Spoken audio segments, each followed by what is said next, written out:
Hi, I'm Konrad Marshall, and from the Sydney Morning Herald and The Age, welcome to Good Weekend Talks, a magazine for your ears featuring in-depth conversations with fascinating people from sport and politics, science and culture, business and beyond. Every week you can download new episodes in which top journalists from across our newsrooms talk to compelling people about the definitive stories of the day. In this episode, we talk to Cate Campbell. Australian Dolphin number 665 debuted at the Beijing Olympics in 2008 at the tender age of 16. The teenager won 2 bronze medals at those games, and that was only the beginning. In her 16-year career in the pool, Campbell went on to win 8 Olympic medals, 4 of them gold, breaking 7 world records, one of which, the 100-metre short course freestyle, still stands. The 33-year-old has spent half her life in the pool, meditating on that black line. She's tallied it up and guesses she's done around 19 million strokes in her career, covering around 35,000 kilometres. That's a quarter of the way around the world. No biggie. She retired last year and has since gone on to new things, which we'll discuss in a moment, including opening up in a very brave and vulnerable way about the loneliness and depression she dealt with throughout her career. She speaks to us today from her home on the Sunshine Coast while I'm inside the sound studio in Melbourne at The Age, where it is freezing. Welcome, Cate, and thanks for joining us on Good Weekend Talks. Thank you so much for having me. It's great to see you. I was mentioning just off camera that I saw your little Instagram story this morning. What was this a picture of? It was you on the beach. Was that at sunrise there? Oh, it was. I have well and truly settled into the persona of that smug coastal person, and I'm just going to fully embody it. I'm not even ashamed of it. Like, I just love it so much. And so I'm sorry if anyone doesn't want to be spammed by beautiful beaches and sunrises. You need to get off my social media pages because it's just not going to stop. Amazing. All right, let's go back to the beginning. You're the first of 5 kids. Of course, we know about your little sister Bronte, but you also have a brother with cerebral palsy who's cared for by your parents. What was it like for you being the eldest, like the firstborn, the one to kind of lead the way? Did any sort of pressure come with that? Yeah, well, I mean, I don't really know any different. But I would say that I definitely embody and inhabit the persona of the eldest child. I am typically the responsible one. I'm always looking out for people. I'm organising things. I am the person who packs the sunscreen and the water bottles and the spare pair of swimmers or towels. I always have something available to pull out at any given situation. So whether or not that is a byproduct of being the firstborn child or whether that's just part of my personality, maybe the two go hand in hand. I'm not sure, but yeah, I really enjoy being the eldest of 5 children. I will definitely not be having 5 children. My goodness, there are so many of us, and it is a lot. And my mother is an absolute saint. And we, like you said, are a really diverse bunch. We come in all shapes and sizes. We come from Olympic champions right through to, someone in the case of my brother who struggles with profound disability. So my parents are parents to Olympic champions, but they are also full-time carers as well as having their own day jobs. So I have sort of a really varied and broad spectrum of experiences to draw from. And I really do believe that that's been a strength over the course of my career. And I can see how being that elder sister sort of personality would have suited your swimming career, which began in Queensland, of course, but you're not from there. You were born in a little African country of Malawi. And I saw again on Instagram, you went back to Africa earlier this year to celebrate your granddad's 90th. And I think it was your 33rd birthday while you were over there as well. It looked gorgeous. And it was the first time you've been back in, 20 years? What was that like? Yeah, it was incredible. I was, like you said, born in the small African country called Malawi. Now, Malawi's claim to fame is that Madonna adopts her children from there. Sadly, I was not chosen as that child to adopt, but, in retrospect, I think things have worked out just fine for me and moved over to Australia when I was 9 with my family. And it was really beautiful going back.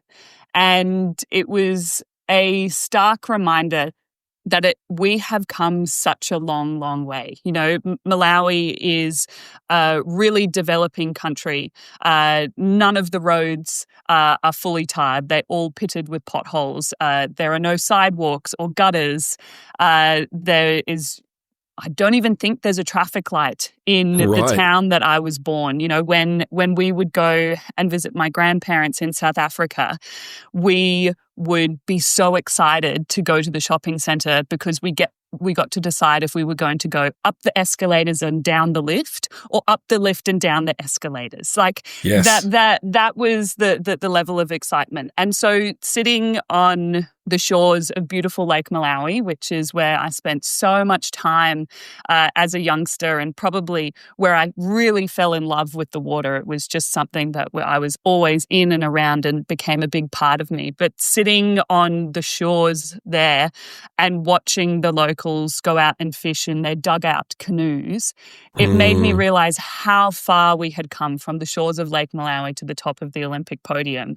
And it filled me with this immense sense of gratitude for the opportunities that I've had, for the sacrifices that people have made along the way, you know, for my family to relocate themselves. They relocated continents. We were a family of 4 children. My mum was 7 months pregnant at the time, and they relocated with no home, no job, no car, and a phone number of a friend of a friend. And if that's not courage, I don't know what is. Yeah. And for them to do that purely because they wanted us as children to have a better life, it's a pretty incredible feat. And I think that really hit home for me when I was able to go back and experience my country of birth as an adult.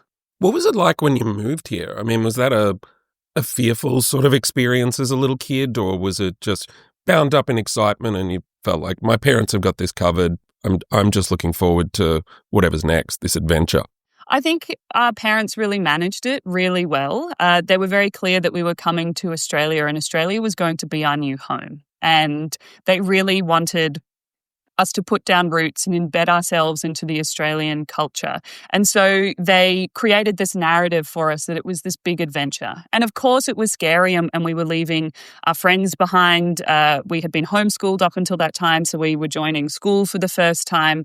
And we were joining a brand new culture as well. The culture in Africa is quite different to the culture in Australia. And so, yes, it was big and scary and unknown, but the story and the context that my parents put around it was that this was this great big adventure, that we were doing it for the betterment of our family, for the new opportunities, and how great is this country of Australia, and let's embed ourselves into it. And ultimately, that's why I ended up as a swimmer, because we joined our local swim club. It was just down the road from the house that we were renting at the time, and it was one of the first things my parents did to embed us into Australia, was to get us to their local sports club, which for us was the swimming pool. So, it was difficult and challenging and eye-opening. I have this really clear memory of just being absolutely blown away by the garbage trucks that would come with like their big claws and pick up the rubbish bins. Like, I had just never seen anything like it, to the point that like I would wake up, all of us would wake up at 6 a.m. on a Monday morning, because that was bin day, and wait and look out the window to watch the rubbish bins being emptied. I don't do that anymore. I'm probably the person who's like, oh, no, I can hear the garbage truck coming. I forgot to put the bins out. Let me run out. That's all of us. That's all of us. That magic has well and truly dissipated. But it's nice to go back to those memories of my first time here and remember this utopia that I thought that I had landed in. Amazing. So, as you mentioned, you took up swimming when you got here, and that was your way in, and it became a really illustrious career for you. And I'm thinking now that this question is a bit silly, but I prepared you in advance, so maybe it's not. Is there a specific sort of highlight for you of your career, like a moment that stands out for sort of pure joy or pure achievement, or even just, gee, I'm so proud of myself for overcoming something and doing this? Like, what stands out from your career? Yeah, I mean, there are a couple of really key moments. Probably one that I can point to, which wouldn't come up on, my Wikipedia page or my highlight reels, is a moment from 2012. It was the Olympic selection trials, and it was the final of the 50 meters freestyle. Now, Bronte, for those listeners who aren't aware, I have a younger sister, Bronte, who's 2 years younger than me. She's also an Olympian. She also swims the 50 and the 100 meters freestyle, which are the same events as me. I say that I'm the eldest and I picked first. She should have done something different. But anyway, she followed in my footsteps. But this means that we get to compete with each other, but also against each other. But we had this dream of going to the Olympic Games since we were 7 and 9 years old. And to qualify for an Olympics in swimming, you have to come first or second in your event at the Olympic trials and swim a time that puts you within the top 8 swimmers in the world. And if you don't do that, then come back in 4 years' time and try again. And it was the Olympic trials in 2012. I was already on the Olympic team. I had qualified for the 100 meters freestyle, but it was a 50 meters freestyle. And it was Bronte's last chance to qualify for the team. And we had to come first or second. And we were up against, legends of the sport, the likes of Libby Trickett. She was making a comeback and she was in that final. And we had grown up looking up to her and racing her. And she was our idol growing up. And I remember touching the wall and turning around and seeing a number 1 and a number 2 next to the 2 Campbell names on the scoreboard. And it was pure joy. It's the moment that stands out as being that moment of, oh my goodness, we've done this. We've achieved a childhood dream and we get to go to an Olympics together. And yeah, it's not one that I can point to a medal or tell you an inspiring story about. I didn't have to overcome anything, but it was just an absolute moment of, oh my goodness, we've achieved this dream in this moment. The chances of becoming an Olympian in Australia is something like 0.0014%. So for one person in a family to go to an Olympics, let alone 2, coming true in that moment, unbelievable. That's magical. A moment that comes to mind for me was 2021. You're leading the team into the stadium in Tokyo in those Olympics that were a year late due to the pandemic. You're a flag bearer at the opening ceremony alongside Patty Mills. What was that moment like for you? Because you look on top of the world. It's an amazing moment, but behind closed doors, things had been pretty tough for you coming into that. Yeah, they had been pretty tough for me. I mean, they'd been pretty tough for the world. But on a personal note, I had been battling something which I hadn't shared with just about anyone. I'd spoken to my doctors and my coach at the time, and I had been diagnosed with depression late in 2020, and then chose to go on antidepressant medication just a couple of weeks before those Olympic Games because I just felt like I wasn't managing. And wow, a couple of weeks before. A couple of weeks before, yeah. God.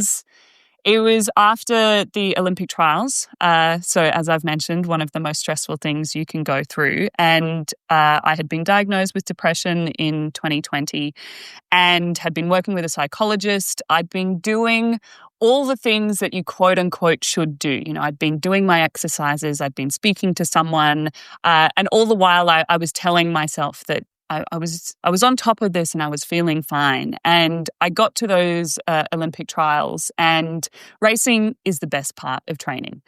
Swimming is a notoriously training heavy sport, and anyone who has done it for any period of time will tell you that staring at that black line for hours and hours and hours can send you slightly mad. And it definitely does. So if you're not training to race, why the hell are you training?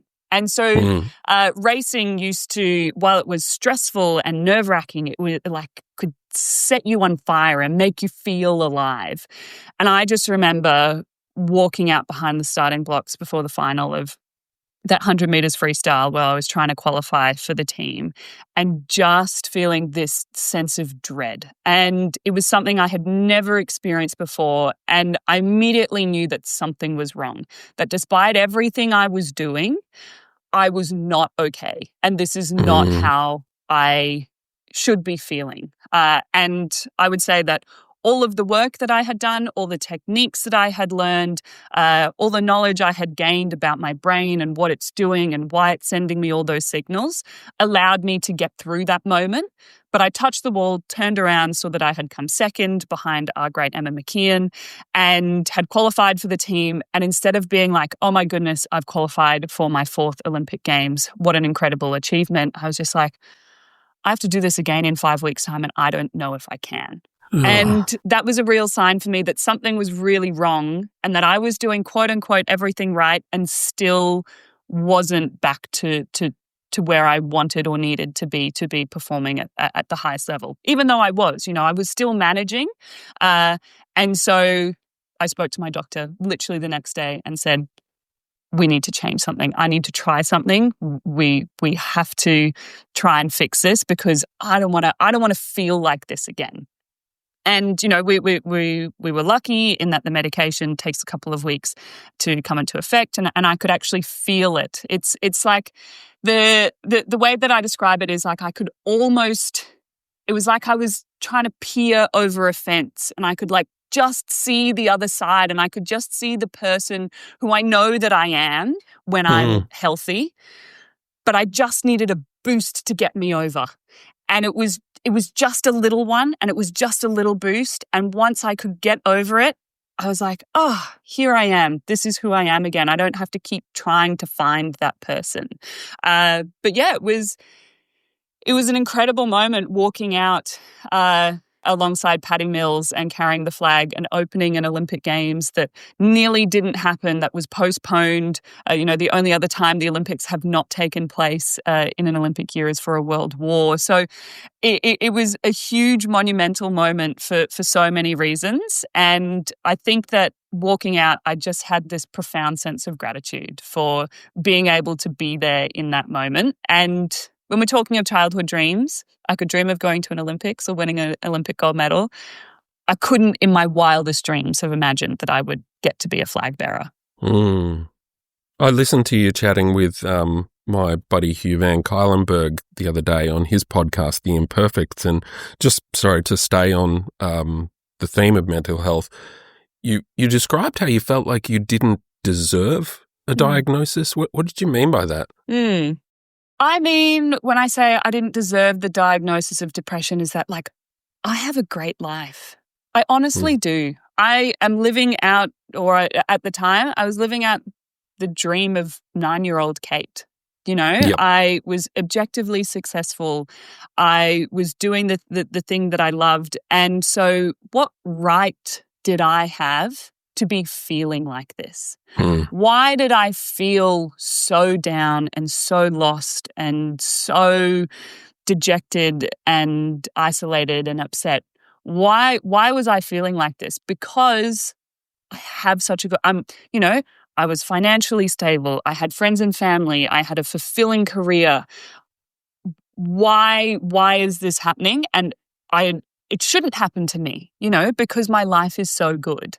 But if we extrapolate out, and why I think it's really good that we talk about in terms of mental health, if we think of in terms of health, if someone comes down with the flu, or if they twist their ankle, or if they're doing something really crazy and brave, like running a marathon and they get injured, we don't ask, but like, why did you get injured? Or we don't blame the person for coming down with the flu or for injuring themselves in some way. But yet we feel like because mental health exists in our head, that it's something that we have control over. And so we either feel bad, like we don't deserve it, or we look at people and we think like, but what did you do to put yourself in that situation? Yeah, like you're responsible. You're responsible. Sure. Mental health have obviously become a really broadly important topic for you. You've just joined Medibank's new Family Roast campaign. What's that about?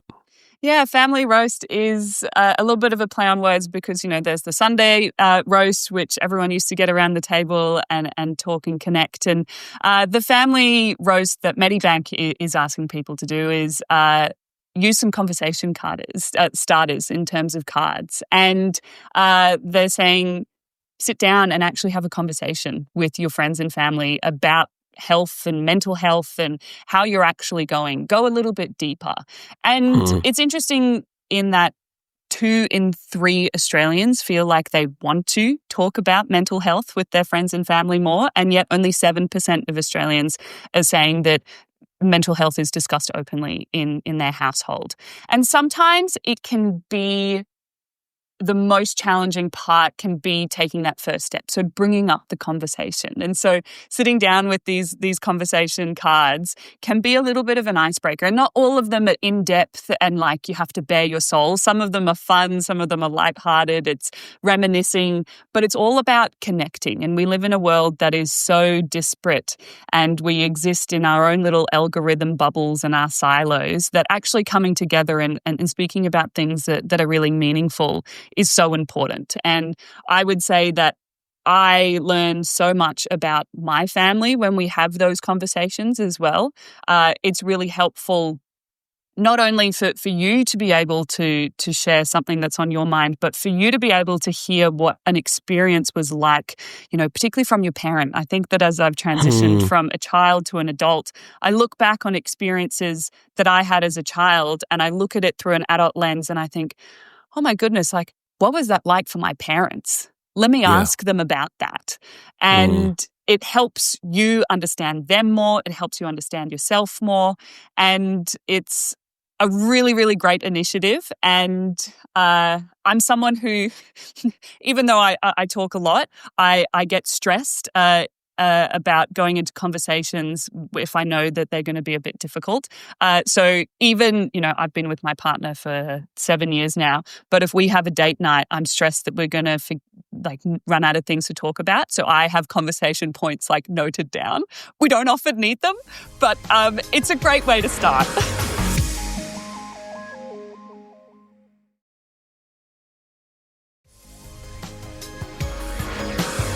I understand you're also in training right now to be a Lifeline crisis worker, literally kind of manning the phones, which first of all, that's amazing. Well done for giving back in that way. But what's it been like? What have you learned?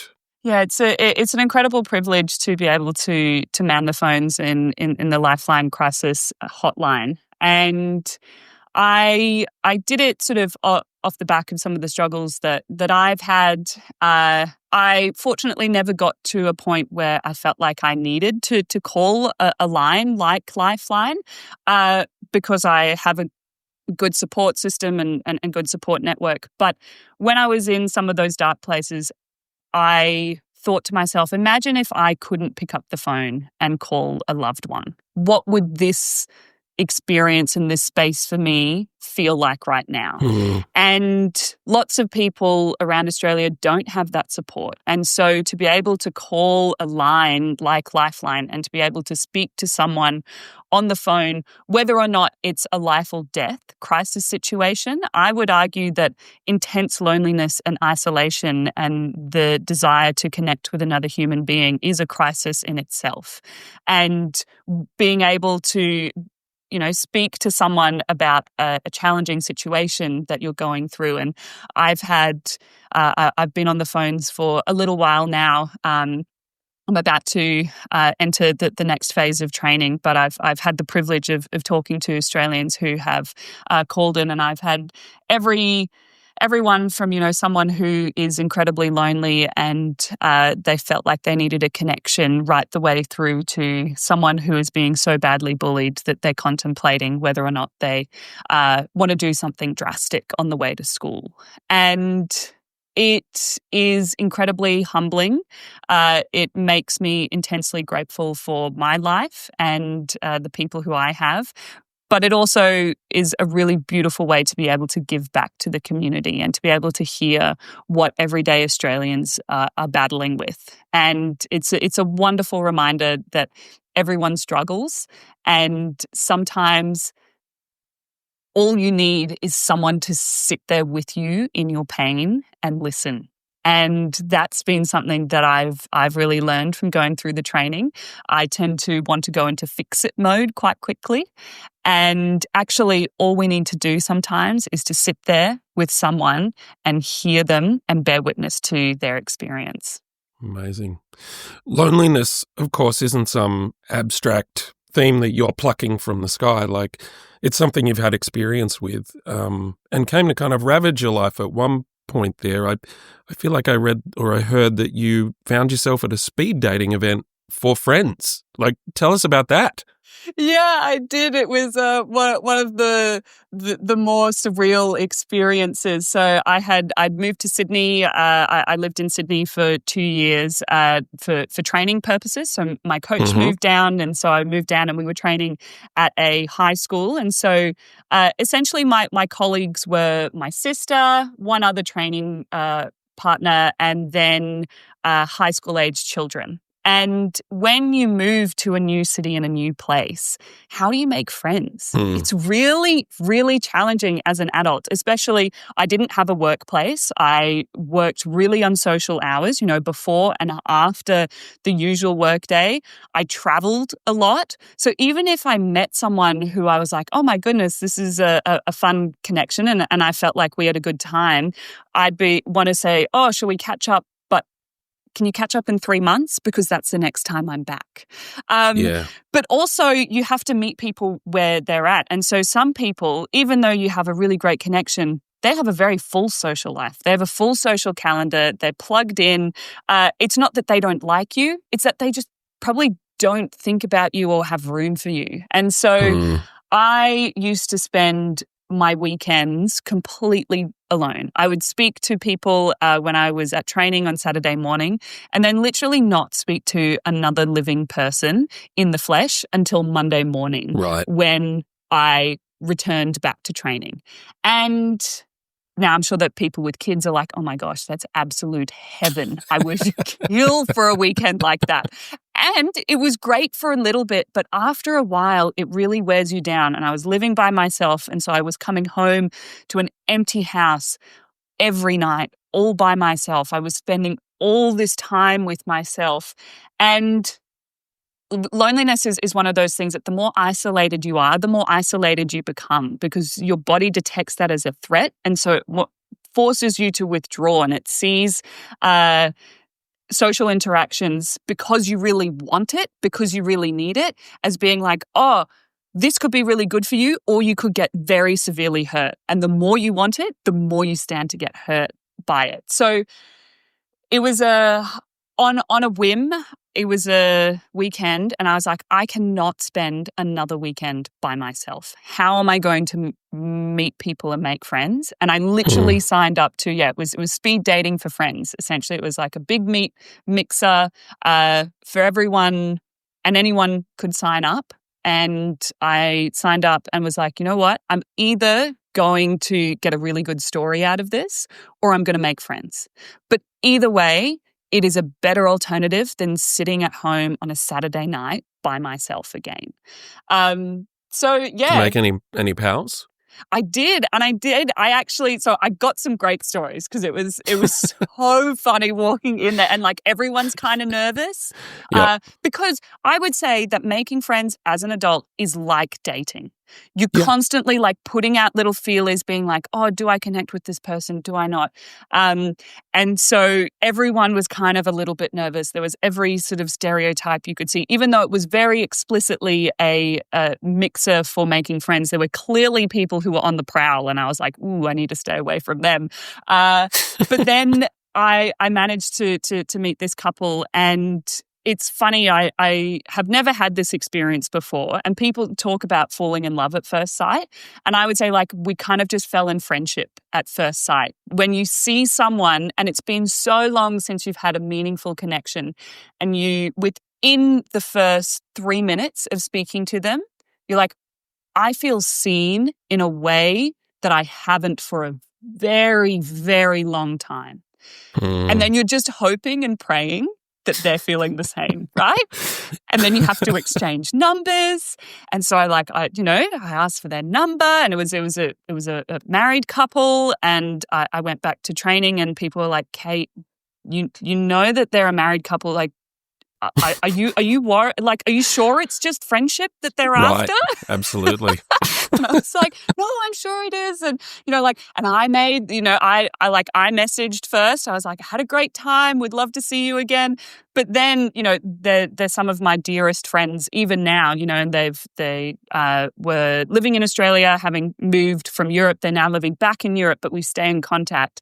And it's funny hearing the story from their perspective, because they were like, oh my gosh, we felt like we connected with Cate, but we don't want to come on too strong. We don't want to message first. So yeah, it was beautiful. And it's just a reminder to people that you're not alone in struggling to make friends in new cities and new places. I think I just felt like such a loser. Like, here I was, and here I am, this successful person who is the best in the world at what they do, and I'm sitting at home on a Saturday night, and I just felt like such a loser. Like, what is wrong with me that I can't make friends? And it's something that I, had to be really kind to myself about. But it's so normal, and it requires a bit of bravery and a bit of effort.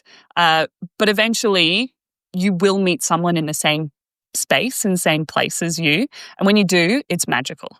Speaking of kindness to self, you've been really open over the years about struggles with body image, models on TV and in magazines, making you want to be more skinny. Kind of reminds me of Ash Barty during her career. She used to say that she'd go into the change rooms at Grand Slams and be sort of surrounded by these tall, skinny, glamours-on athletes, and she'd need to go change in a stall in private, because she was sort of, I don't know, so self-conscious about her muscular thighs, which were her, like, the legs were her weapon, and the same, like, strong biceps and stuff like that. Is that a really unique struggle for highly calibrated female athletes, insofar as, like, you have to be weapons, you have to be at your top, but you've got these sort of beauty standards to live up to that don't match that? I would say it's a struggle for every single woman or young girl at the moment, is figuring out what that beauty standard is and how to assimilate to it, and the fact that you don't look like these people who are held up as aspirational. And society seems to think that if you are beautiful, you are somehow worth more. And it seems to be, at the moment in particular, if you are smaller, so the smaller you are, the bigger your value. And that is a really, really scary and dangerous message to particularly young girls and women. And it's a really interesting thing to go through puberty in your swimmers, kind of in front of the world. I was essentially a child when I went to my first Olympic Games at 16. And then I transitioned all the way through until, a 30-year-old woman. And your body is going to look and change and be very, very different. I have been really, really interested in the amount of talk and rhetoric that I still get around my physical appearance. Really? So I have retired from elite sport.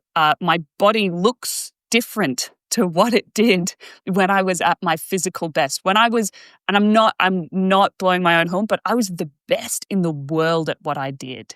Yeah, and clearly, measurably. Yeah. Clearly, measurably, objectively, I was the absolute best. But my body shape and what it looked like wouldn't be deemed attractive, and being attractive has social currency and value, but it also it looks different. And so I'm so surprised now that I've transitioned out of sport, how many people from the general public feel like they have a right to comment on my physique still. And I can, in my head, I can kind of maybe understand and justify and conceptualize them doing it while I was an athlete. I don't think that we ever should. It should not be a topic of conversation at all, especially because it's spoken about in terms of females way more than men. We talk about body composition in terms of females way, way more than men. But now that I've taken a step back from the sport, I look very different. So while, my weight on the scales, not that I weigh myself very often, hasn't changed, the weight distribution in my body has. And so the number of times that people have come up to me, either while I've been out in public or, I'm I'm trying to get back into some social exercise. So I've joined a gym, and they come up to me and they say, "Oh, you've lost so much weight. You look so skinny. How do you stay so fit? Oh, it's great to see that you haven't let yourself go. A lot of athletes let themselves go." Wow. I thought you were going to say that these comments were coming at you on social media, where, which is the Wild West and anything goes, and you can't. But in person, to your face, in far person to my face, and I get taken aback each time. I'm like, the whole time you were watching me on TV, were you commenting and critiquing what I looked like? Because that's the first thing that you've said to me. It's like, "Oh, I loved watching you swim." And then this next thing is what I look like. And it's so interesting how often it happens still. And it's just a reminder that, particularly for women, it's not about what you do, but it's what you look like doing it that people take note of and they still feel the need to comment about. And it makes me so sad. I'm lucky in that I just sort of push it away. I don't engage with it. But it makes me really sad that all that time that I was competing, people were looking at my body and thinking about what it looked like as opposed to the feats in the pool. And to your example of Ash Barty, absolutely 100%. She's one of our greatest and most loved Australian sporting icons. And the fact that she felt shame, or I'm sure that people were talking about her behind her back in terms of what she looked like, because that's what it's about. It's about what people look like, not their performance or their outcomes that they're delivering. And it just, blows my mind. Do you still like swimming? Like, I interviewed Kieran Perkins last year, and I was like, "What do you do to work out these days?" And he's like, "I walk." And I'm like, "Wait, you don't get in the pool? You're going to get in the pool for us for a photo shoot for the mag?" And he's like, "No, I don't swim. I never really liked swimming. It was like he swam because he was good at swimming. He swam because it was something he could test himself through. It was a way of measuring his commitment and his ability, and he could compete, and he liked the training because he could then have this chance on race day to stack up. But it just wasn't a fun thing. Is it a fun thing for you? It definitely was. It was what I loved to do most. It was I say that it's my first and probably greatest love is swimming. Do I love to do it now? Do I go down to a local swim pool and get in the water there? No, but I'm down at the beach every single morning, and I get in. Oh, right, the smug sunshine coaster. I forgot. The smug coastal life. Slipped it in again. Yeah, nice. But even if I can't get access to a beach, there's something about submerging myself in water that I still find so cleansing. I don't swim in a swimming pool because I know, A, how good I used to be and how terrible I feel now. But I also know that my desire to then push myself and challenge myself and get better and better, and that's not part of my life anymore. My body very, very clearly towards the end of my career said, "We've had enough, that you can't keep doing this. And so it's time for you to step away." So I don't swim in that sense that I used to push myself and challenge myself, but my love of the water remains. And I love being around people who are passionate about it. I recently got to go overseas with the junior Dolphins team as they prepared for the Junior World Championships, and seeing them reminded me of myself when I was their age, the 17, 18-year-olds. And their passion for the sport. And it's a reminder that was where I was at the beginning. And it's something that, I get in a different way, but I have no desire to get back in the pool and challenge myself like I did. That's actually probably a good place where I'd like to wrap up with one final question, because you have retired. You retired a year ago. You've moved on to new things. You've got a great career in the media, on pool decks for Nine's Wide World of Sports, appearing on the Today Show as well.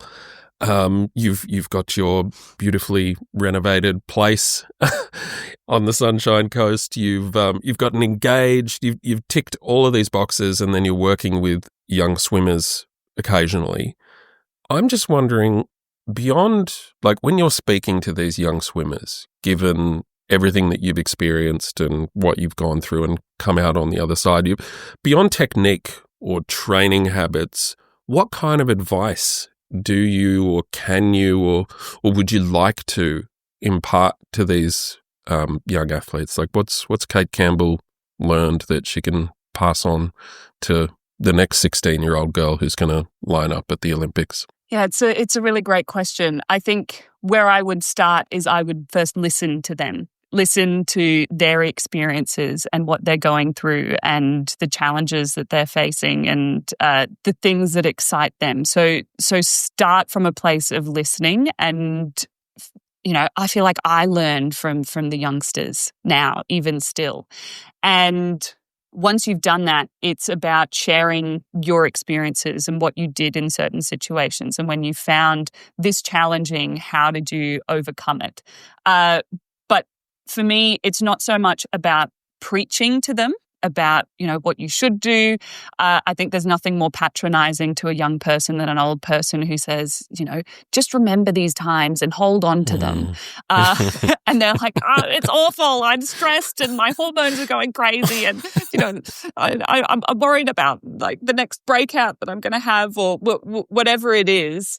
And I think that being with people and stepping them through the different stages and being a sounding board for what they need is really important. And that's kind of where I like to start. And then it is also about sharing the experiences that I have had along the way. And I would say that the biggest thing that I have learned is, or the message that I try and share with people is that I'm an incredibly unremarkable person who has somehow managed to lead this remarkable life. But every single great, incredible thing that has happened to me has happened so far out of my comfort zone that at the time it can feel awful and terrifying. And kind of the motto that I live my life on and the last thing that I would tell myself before I dive into the swimming pool is to simply be brave. And why I like that is because bravery only exists in a place where there is fear, where you feel uncomfortable, where you feel nervous, where you feel stretched, potentially where failure could happen and occur. And so by telling yourself to be brave, A, you're telling yourself, I'm exactly where I need to be. And B, you're saying, I've got this. And whatever happens, I know that I was true to myself by putting myself in this moment. And the rest, they're the experts in their own life. They know what makes them work. You know, so some of these athletes are the best in the world at what they do at such a young age. I'm not going to be there to tell them what to do in their warm-ups or their pre-swim.